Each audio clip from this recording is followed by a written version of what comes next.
So may isang pambato ngayon ng ensaymada vlogger, may pambato na isang ensaymada vlogger ang Kamangyang. Itago na lang natin siya sa pangalang Mema Galicia. Hindi po dahil siya may galis ha, wala siyang galis. Yung pangalan niya katunog ng Galicia. Galicia Silverstone, parang ganun, okay? Mema, hindi dahil sa Mema sabi lang or Mema vlog lang para kumita, maninira na at magpe-fake news. Hindi po. Katunog-tunog lang din yung Mema ng kanyang. I think yung Mima, I think yung ginagamit nila na word na Mema, parang ano lang yan, binaliktad, no? Mami siguro yan, katulad nung babaeng ipis na vlogger, Mami ipis, gano'n na. Yung mami na parang spelling ng mommy noodles, gano'n. Hindi, pero ang ibig nilang sabihin dyan ay mami na mother, no? So, yeah, yung mami ipis, gano'n. Okay, ay, mami, ano ba? Mami smugs. Yung spelling ng mommy na mother na M-O-M-Y ay ginagawa nilang M-A-M-I na parang mommy noodles. And then yung mommy na gano'n, binabaliktad pa nila, ginagawa nilang Mima. Okay? So, yun, dyan siguro galing yung kanyang pangalan. Kasi sa pagkakaalala ko po, hindi yan ang totoo niyang name. Si Mema Galicia, mga ate at kuya, small-time vlogger pa lang ako. At kung mapapanood mo ang vlog, mamaya ako sabihin ang lahat ng patungkol sa kanya. Unahin natin si Miss Marlica. Mag-discuss tayo patungkol sa kanya, at least yung mga alam ko, okay? And kung mapapanood niya yung ating vlog, pwede siya mag-comment sa ating comment section, pwede nga siya mag-comment ngayon sa live natin kung sakaling, kasi aminado naman siyang sumisilip siya sa channel natin, ano, kahit magkaiba na yung stand namin. Siguro, dahil nga hindi naman masyadong sumasakit ang tenga niya, kahit loyalista siya, dahil hindi naman ako matinding bumanat kay Kuting. 'Di ba? So, paminsan-minsan sumisilip yan sa channel ko nung kami mga magkakagrupo pa. Actually, magkagrupo pa rin kami hanggang ngayon sa isang grupo ng mga vloggers, pero hindi na kami nagchat-chat sa grupo na yun kasi alam namin siya ay sambang-samba kay Kuting at Ahas. So nag-iingat kami ng mga vloggers with the likes of uh, Madam Ellie, Pebbles Talakera. Hindi ko sure kung si Sas nandyan sa grupo namin ha. Pero may grupo pa rin kaming natitira, nag-iisa yan at hindi na yan ngayon active kasi nga nandun si Mema Galicia. Nung nilagay ka dyan, Mema, ha, kung mapapanood mo to, nung nilagay ka sa grupo ng UVIP, sa ating sa group chat ng natitirang core UVIP members, hindi na kami nagchat-chat doon kasi alam namin ipaparating mo lang sa palasyo. Naging inactive, Mema, ang UVIP core group nung inilagay ka doon nung ang pangalan ay parang Ajinomoto na vlogger na isa ring ensaymada. Yung madungis din ang balat. Ajinomoto, ang pang Japanese yung pangalan niya pero hindi mo siya Hapon, kundi farmer yan siya sa Kabisayaan eh. Pero Tagalog yan, pero siguro nag-enjoy sa Iloilo, ganyan. So inilagay siya doon, tahimik, biglang tumahimik. Para bang ano, masayang-masaya kami naglalaro, biglang may nilagay na Trojan horse. Ayaw na namin. Point, tahimik kami lahat. Panira, spoiler. Ikaw yun, Mema. Alam mo ba yon? Pansin mo, bagong lagay ka doon, tapos walang mga chats. Walang bagong chats. Kasi alam namin kumakalap ka lang ng info. At ilalabas mo yan. Oh, binlock mo ako, Mema. Mamaya kita di-discuss, no? But don't think of it na porke ikaw yung topic ay para gisahin ka. Pero para lang itong vlog na to ay para i-reveal lang yung mga kasinungalingan mo about Miss Maharlika. Kasi dito nga po sa kanyang channel na trending ngayon at maraming nanonood, at siya ang pambatong vlogger ngayon ng Kamangyang. Diyos ko po, ang pambatong vlogger ng Kamangyang, parang wala ba kayong sosyal? Wala ba kayong finesse na vlogger, cultured vlogger, refined vlogger, educated, professional? Well, meron kayong nag-aabugas siya, di ba? Meron nga kayong vlogger na na negosyante, mayaman. Pero for some reasons, hindi ko alam kung bakit. Well, hindi porke mayaman ay matalino. Tama mga rat kuya? Mayroon silang vlogger na mayaman and businessman. Meron din silang vlogger na nag-aabogado, right? Na nakagat ng aso. O hindi ko alam kung bakit dating Duterte supporter yan, biglang kritiko na ni Tatay Digong. Ang tawag kay PRRD ay Shi Digong. Shi Digong daw. So tuta ng China si Tatay Digong, gustong palabasin. Nang titwist pa ng balita. Pero ito pong si Mema Galicia, hindi lang nang titwist, fake news po ang kanyang pinapakalat. Aha. Ito po yung vlog ni, actually nag-post sa si Miss Pebos. Okay. Patungkol dito. Okay. Screenshot ko lang para makita nyo. Ay, nasa cellphone ko. Anyway, Princess Maui 2 viewers, silipin nyo na lang sa main channel yung magiging replay ng, may mga maiksi tayong video sa Princess Maui 1 sa main channel at doon yung makikita yung mga pictures na sasabihin ko, okay? Kasi hindi ko may present sa inyo, naka-charge yung phone ko, low bat. So, 3 days ago or 4 days ago, nakalkal ko to. Kasi napanood ko nga yung vlog ni Mema Galicia na patungkol sa kung ano-anong paninira kay Miss Maharlika. At marami siyang nakukumbinse, pero ang sabi ni Miss Sas nga po, ang mabobola lang naman ng Mema Galicia na vlogger na ensaymada. Mema, hindi mo madedenay na ensaymada vlogger ka kasi I don't know, baka miyembro ka na ng iba pang mga, baka miyembro ka na ng Team Tubol eh. At defender ka, ang tawag kasi namin Mema Galicia sa mga vloggers na defender ni Kuting at ni Ahas at ni Tamba ay mga ensaymada vloggers. Okay? Ensaymada. Kasi nung pumutok yung issue ng ensaymada, kung todo tanggol kayo kay Kuting at Ahas sa kanilang pagiging, sa pagturing ng pagiging busab. Hanggang ngayon, busabos naman ang tingin sa inyo. Kung yung mga tao nga na mga may pangalan, may reputasyon, may, 'di ba? Katulad ni na Attorney Vic Rodriguez, ni na Attorney Glenn Chong, parang basahang itinapon na naging government, even si Attorney Vic na naging government official pa, nasisipa ng ganyan. Yung mag-asawang yan ay walang utang na loob. Mangga. Sabi nga ni Bibi Sara, mangga gamit. At kayo, sabi nga ni Miss Pebbles, at saka yan din yung kinain ko kung kaya ako sumali nung sa Ensaymada Vloggers, mga tet kuya.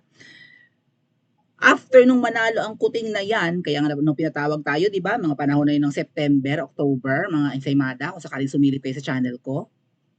Nanalo si Kuting June. After yan, itchapwera na tayong lahat. Tayo na bumakod sa kanya para hindi siya maratrat ng kampanyahan. Tayo na bumubuntot sa kanya at binubuwis ang ating buhay dahil alam natin ang mga pinklawan noon, mga war freak.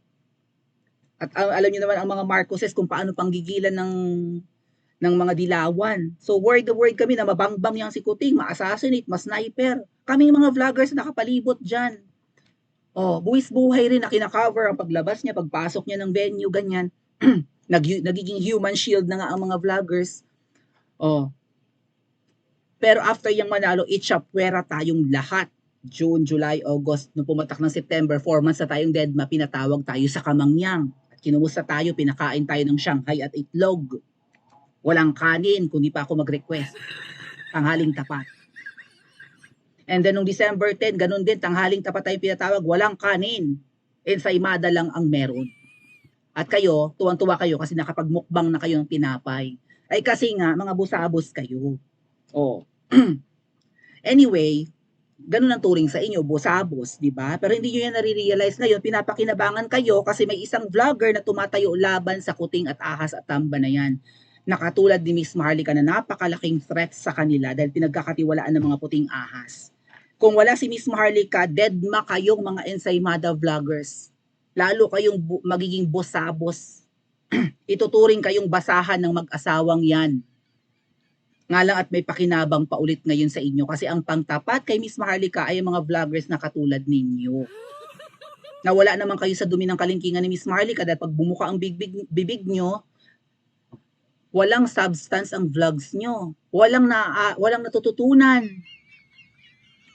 Kahit na nag-attempt pang tumutong ng college, ay first year lang naman. So, kung ang presidente nga, second year. Yan. Pare-pareho sila. Anyway, ito po yung pinapakalat ng ensaymada vlogger na itago natin sa pangalang Mema Galicia. Hawak-hawak niya sa picture sa kanan, left corner, hawak-hawak niya yung pinrint na picture ni Miss Maharlika na naka-tube and nakaganon, nakadukwang ng ganon. So, nare-reveal yung dibdib, di ba? Pero yung totoong picture po ay itong nasa malapit sa akin na parang nasa wedding. So, nag-print yung Mema Galicia or maybe may nag-feed sa kanya ng picture ni Miss Maharlika na nakasuot ng revealing clothes. naka-tube katulad ng nasa thumbnail natin. Kasi nga sabi ko sa inyo mga ate at kuya, kapag ganyan ang bihis ng isang Pinay, lalo na sa Pilipinas ka halimbawa, nagpapakita ka ng balat, tube pa yan, di ba? Kung ikay gustong i-good time ng kung sino man, hilahablutin na ng ganun tube, ibaba na nga dun, labas na ang papaya mo, luluwa ang papaya mo. So, parang improper sa isang Pilipina or sa isang babae, lalo sa Pilipinas, na magsuot ka ng ganyan, may pag-tube-tube ka, may pagsuot ka ng pek-pek shirt, ang tingin sa'yo ay pokpok talaga. Okay? But that was the fashion in the 90s and even in the year 2000, di ba? Kung ikaw ay kumpiyansa sa sarili mo, ako mga ate at kuya nung mga panahong yan, nung bago-bago akong sumisibol na aklang, sumisibol na akla, at one point, nagsuot din ako ng chubebang at ginamit ko pa yun sa pictorials. No? Pa-picture ako talagang opak o makinis ako. Bakit ba? Opak model. Gym yan siguro ng mga kababaihan na makapagsuot ng tube kasi nakaka-sexy naman, lalo itim na tube, mga ate at kuya. Kitang-kita yung ganda ng, di ba, ng collarbone mo, ng dibdib mo, and then kung itim na tube, nakakaliit pa ng bewang tingnan. So, tapos magmumukhang mapusyaw ka, maputi. Alam niyo naman, gym sa Pilipinas, ang maging maputi ang balat, di ba? So, kung itim ang suot mo, mas matingkad ang balat mo. Whereas kung nakaputi ka at medyo morena ka, lalo kang mangingitim. Agree? So, si Miss Maharlika may kuha na naka-tube dress na pinapakita at iwinawagayway ng vlogger na si Mema Galicia at ang sinasabi, pokpok daw ng Cubao. At kung ano-ano pa yung mga sinasabi about Miss Maharlika na siya raw ay nagnanana ang pokelya, na chinugi daw niya ang kanyang asawang Kano, yada-yada. Kasi after nito, naghanap ako ng, friend ko naman si Miss Maharlika, naghanap ako ng pictures. At yan nga po pinupost ni Miss Pebbles, ay nakita ko yan 3 days ago, kaya nag-vlog ako ngayon. Kasi 3 days ago ko pa dapat to be, few days ago pa, bago yung New York maisog, few days ago ko pa to dapat ikokontrahin yung vlog ni Mema Galicia. Kaya lang nga po, ino-honor ko ng konti na kaming dalawa ay naging magkaramay nung kami ay natanggalan ng monetization sa YouTube. Pareho naman kami, bread and butter namin ang pagbablog. Tapos pareho kaming dumanas na nawalan ng kita for 6 months. Hirap na hirap kaming pareho. Alam ko ang dinanas niya. Mas nauna akong nag-monetize kesa sa kanya, mga ate at kuya. Nagkaroon pa siya ng trouble sa pagkuha ng sweldo niya, pero ngayon okay na, namamayagpag na siya. No? Yung Mema Galicia, mamaya ko i-discuss ng marami ang patungkol sa kanya, okay? So naghanap ako ng picture ni Miss Maharlika. And nakita ko na itong mga pictures na to ay 2009 pa. And take note, itong winawagayway ni Mema Galicia na picture ni Miss Maharlika ay hindi sa Pilipinas at lalong hindi sa Cubao, kundi sa wedding sa US. At nakita ko yung date sa post ni Miss Maharlika, dahil friend naman kami, nakalkal ko sa kanyang Facebook, siguro ganyan ang ginawa ng mga ng IT experts ng Kamangyang, or ni Nabukangkang, or ni Amoy Kulob, o maybe ni Babaeng Ahas, at ibinigay naman kay Mema Galicia, or Mema Galicia, para ma-vlog at tawaging pokpokita si Miss Maharlika. Ito po yung ilan sa mga nakalkal kong picture ni Miss Maharlika, at ito nga po pala ay sa wedding. Okay? At ito ay nasa US. Teka lang ha. Tingnan ko kung kaninong wedding ito. Parang alam ko kasing wedding to eh. Hold on. Ito yung picture. Uy, ano ba yan? Picture ni Miss Maharlika sa isang wedding ceremony or reception. Dali. Tingnan ko ha. Hanapin ko yung date. Kaninong wedding ba ito? Siguro hindi ko na lang banggitin yung pangalan. Hold on.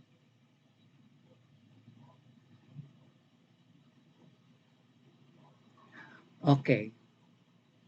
Oh, this was in Newport Beach sa kasal ni Kathy at ni Jonathan noong 2009. Newport Beach ito. So, beach wedding. Is that right?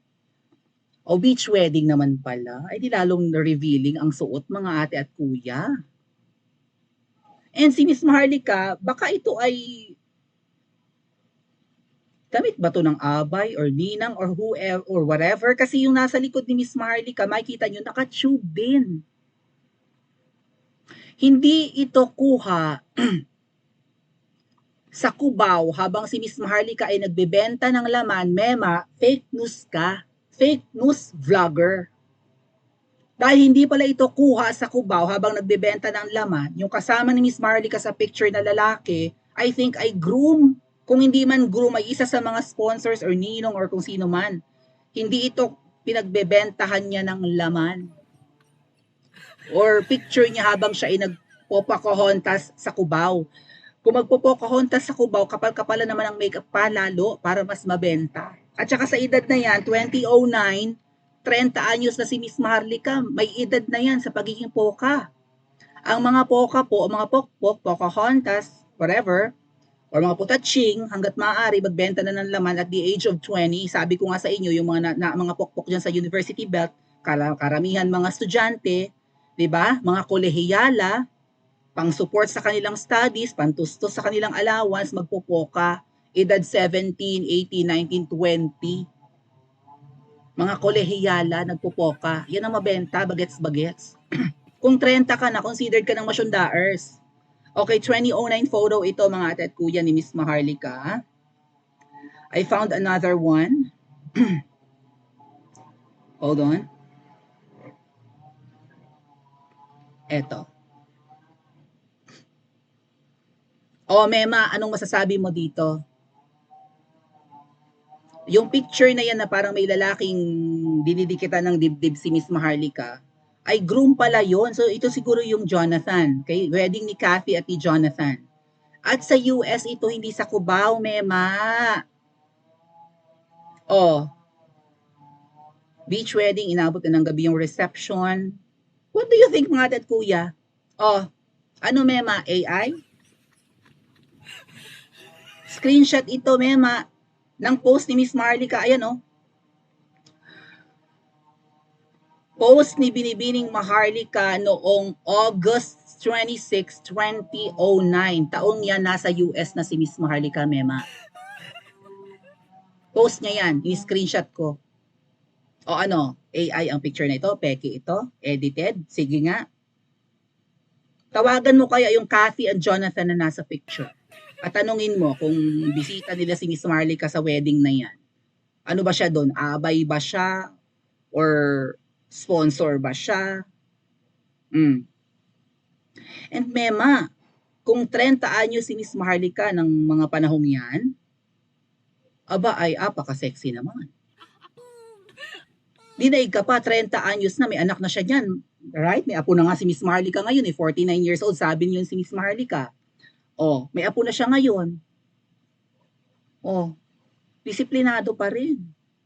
Hindi mabantot ang katawan, Mema. Na-meet mo ba siya in person? Oh, mamaya ko banggitin yung mga alam ko tungkol sa iyo ha. Kung kalimutan ko, 'di ba nagpatulong ka kay Miss Maharlika na i-promote ang channel mo? Kaya nung dinedma kanya yata, hindi kanya pinopromote. Diyan ba sumama ang loob mo? Dahil kailangan mo mapalaki kaagad ang channel mo at wala nang ibang tutulong sa iyo na big time vlogger aside from Sangkay at saka yung nakagat ng aso. And of course, Maharlika, hundreds of thousands ng followers, hindi ka naman kilala ni Banat Bay. So, kaibigan mo si Miss Maharlika noon, kilala mo, kilala na natin pareho. Nakiusap ka kay Miss Maharlika kang i-promote ang channel mo, never kong narinig na pinromote niya ang channel mo. Kung pinromote niya, ba't hindi ka nagpasalamat? Wala ka bang utang na loob? So kung hindi ka na-promote, kasi malay ko, hindi ko naman araw-araw nasusubaybay ng content ni Miss Maharlika. Baka mamaya sabi niya, di ba si Miss Maharlika hindi madamot eh. Oh, follow niyo si Joey ha, follow niyo si ganyan-ganyan. Follow niyo ang Third Floor Studio, di ba? Ganun si Miss Maharlika, pinopromote niya yung mga channels. Hindi ko alam kung na-promote din si Mema, ni Miss Maharlika. Hindi ko naman araw-araw napapanood yung vlogs niya. Oh. So, nalaman ko na nagmamakaawa kay Miss Maharlika nung panahon na na-demonetize tayo, natanggalan tayo ng kita sa YouTube dahil naparusahan ka sa pagbablog about Lauren Lee Guardia, yung senadorang kaalyado ni Joma. Na-strike ka noon, di ba? Hindi lang na-strike, na-demonetize ka, pareho tayo. Oh. Nalaman ko nakikiusap kang i-promote ka. Baka hindi ka na-promote kaya sumama loob mo. Meron pa ako nakitang picture mga tat kuya. Doon pa rin sa wedding. Mema, sabihin mo kung peke itong nakalkal ko ha. Personal ko nakalkal to at hindi naman ako marunong mag-AI na yan. At hindi ko pa inaaral yan. Here's another photo. Oh, sabihin mo peke to Mema. Diyos ko po, Ginoo ko Mema. Ano ang ikaw ang pambato ngayon porque anyone who would criticize Maharlika is kakampi. The enemy of my enemy is my friend.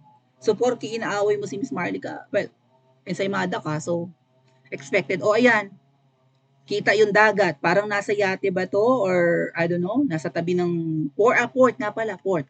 O, may araw pa, so, dapit hapon. Ayun, may nakadikwatro sa likod ni Miss Marlica. So, para siyang tube and, di ba, tube dress.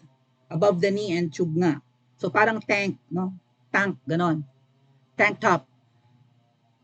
Actually, para siyang hindi tube kasi yung kwenta si Miss Marlica parang kadugtong yun ng damit, di ba? So hapon, mga around 5 o'clock yan, kaya yung tama ng araw pag ganun. O yan, nasa wedding. O ngayon, Mema, sino nagsasabi sa atin ng totoo? Sino ang dapat pagkatiwalaan ng tao between you and Miss Maharlika? Ikaw, na obvious na fake news vlogger? O si Miss Maharlika na nagba-vlog lang base sa pinifeed sa kanya ng mga puting ahas? Puting ahas sa kamangyang, puting ahas sa mga ahensya ng gobyerno, sa kung saan saang opisina na hindi na masikmura, ang mga ginagawang kabalbalan ngayon. Hindi yung pinagtatanggol yung pagtanggol mo nga, Mema, kung ang tayaan ng numero na yan ay walang dayaan. Sige nga, ipagtanggol mo nga yung issue ng Okada kung alam mo yon. Ipagtanggol mo nga yung pagmi-meet ni Zelensky at ni Kuting kung hindi yan precursor sa pagsabak sa giyera. Sige nga, pag nagkaroon ng giyera dahil yan ang gustong mangyari ng sinasamban yung Kuting at ahas, mauna ka sa linya ha. Mauna kang humawak ng armas at ibagtanggol mo Pilipinas laban sa China. Dahil ang tatapang nyo kasi sa sobrang tapang nyo at tigas ng apog nyo, kabalahuraan lang pinapakalat nyo about Miss Maharlika. Tina-target nyo si Miss Maharlika. Hindi kayo mag-vlog about the accomplishment of palibasa, wala naman yata accomplishment yung Kuting na yan. So, yun na lang. Banat na lang sila ng banat sa kritiko. Agree ba kayo mga ate at kuya? Pa-comment sa comment section at mag-like and subscribe din po kayo.